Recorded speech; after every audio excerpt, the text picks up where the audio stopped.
আলিজের mummy আজকে সারাদিন বাইরে, আর পাপা না খাওয়াই রাখছে মার কাছে আইসে ওনার খাওয়ার আবদার। পাগল হয়ে যাবে সিলেটি জামাই। না দিস কি বানাই দিছে। হ্যালো এভরিওয়ান, আসসালামু আলাইকুম। সবার কি অবস্থা, কেমন আছেন সবাই? নতুন একটি ভিডিওতে সবাইকে ওয়েলকাম জানাচ্ছি। আশা করছি সবাই ভালো আছেন। সকাল সকাল ভিডিওটা শুরু করলাম। তো পুরা ঘাসগুলো আইস হয়ে গেছে, মানে এত পরিমাণ ঠান্ডা। আর আমাকে আলিজের মাম্মি আজকে সারাদিন বাইরে, আর পাপা না খাওয়াই রাখছে মার কাছে আইসে ওনার খাওয়ার আবদার।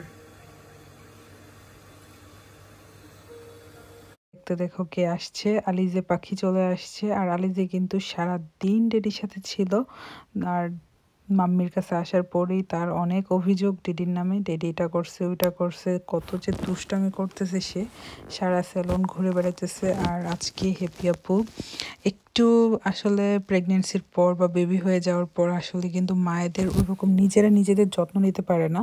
দেখা যায় বাচ্চার যত্ন বা বাচ্চাকেই সারাদিন সময় দিতে হয়, তো অনেক কিছু হয়ে ওঠে না। তো আজকে হ্যাপি আপু নিজের যত্নে একটু সেলুনে আসছে, তো সে একটু হেয়ার কালার করবে, আর সেই সাথে আর খুকি আপু কালার করবে। তো আমি ওদের সবার জন্য খাবার দাবার নিয়ে আসছি। আলিজে পাখি তারপরে নোরাকে পাইছে, নোরা খাচ্ছে, আমি ওদেরকে খাওয়াই দিতেছিলাম। যেখানে যে আমি বাচ্চাদের দায়িত্ব পালন করতে খুব পছন্দ করি। তো হেপি আপুর কিন্তু খুবই সুন্দর একটা কালার করতেছে, আপু হালকার মধ্যেই যাচ্ছিল। আর আপুর চুলগুলো এত লম্বা আর সুন্দর যে কোনো কালার করলে ওকে খুবই মানায়। সুন্দর লাগবে।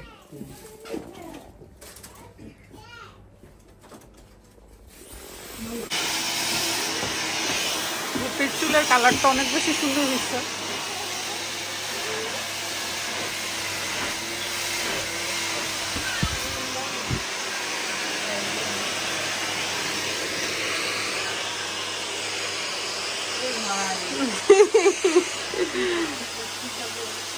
হ্যাপি টাকা, হ্যাপিকে যে কি সুন্দর লাগতেছে আজকে, তো জামাই পাগল হয়ে যাবে সিলেটি জামাই।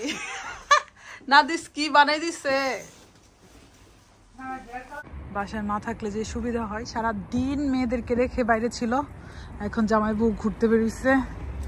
আমরা বাসায় চলে আসছি, আর বাইরে প্রচুর ঠান্ডা, রাস্তাঘাট পুরো আইস হয়ে গেছে, এত পরিমাণ ঠান্ডা পড়ছে।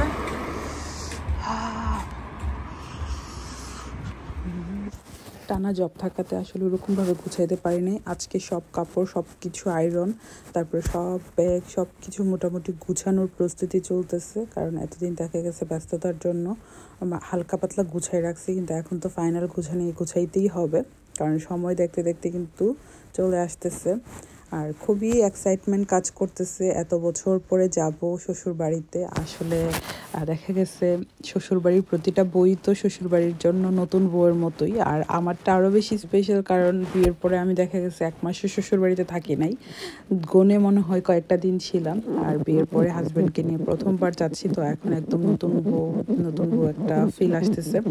তো বাংলাদেশের শাড়ি জামা কাপড় যা কিনতেছে, মানে যেটাই দেখি মানে মাথায় প্রথম আসে আমি তো নতুন বউ, তাহলে তো মানে এটা কিনতে হবে, আমার সাথে ওইটা যাবে। তো খুবই এক্সাইটেড আর খুব ভালো লাগতেছে। আমি যা নিব সবগুলো এরকমভাবে বেগে করে রেখে দিচ্ছি, যেহেতু ব্যাগগুলোতে স্টোন বা কাজ করা আছে অনেকগুলো ব্যাগে। তারপরে ব্যাগের যে ব্যাগগুলো দিচ্ছে আলাদা ছোট ছোট ব্যাগ, তো ওইগুলোতে ঢুকে আমি রেখে দিচ্ছি। আর ট্রাভেলিংয়ের জন্য আমি যেগুলো ইউজ করব ওইগুলো হচ্ছে মানে টেবিলে সব সেট করে ফেলছি। আর এইখানেও টুকটাক জিনিস যাবে, আসলে অনেক কাজ থাকে, তো এগুলো করতে হয়। রাত প্রায় 3টা-4টা বেজে গেছিলো, তখনও আমি সব গুছাইছি, কারণ আমার কাছে হচ্ছে মানে গুছানোটা যদি একদম কমপ্লিট হয়ে যায় তখন কিন্তু রিল্যাক্সে জার্নি করার জন্য হাঁসের ব্যাকপ্যাক, তারপরে বাকি যা বাকি আছে সব কিছু আমরা নিয়ে নিছি। আলহামদুলিল্লাহ, মানে খুবই খুশি লাগতেছে যে এত বছর পর বাংলাদেশ যাইতে পারতেছি। আল্লাহর কাছে অনেক অনেক শুকরিয়া। নেওয়াজ হচ্ছে স্পিকার, তারপরে অ্যাপল ওয়াচ, তারপরে ইয়ারপড সব কিছু প্রপার চার্জ করে নিচ্ছে, কারণ প্রপার চার্জ থাকলে তখন কিন্তু আর কোনো টেনশন নাই। আর আমি আমার সিরাম তারপর ক্রিমগুলো এগুলো হচ্ছে লাস্ট মিনিটে ঢুকাবো ইউজ করার পর। এইগুলা ছাড়া আমি মানে চিন্তা করতে পারি না, এগুলো এত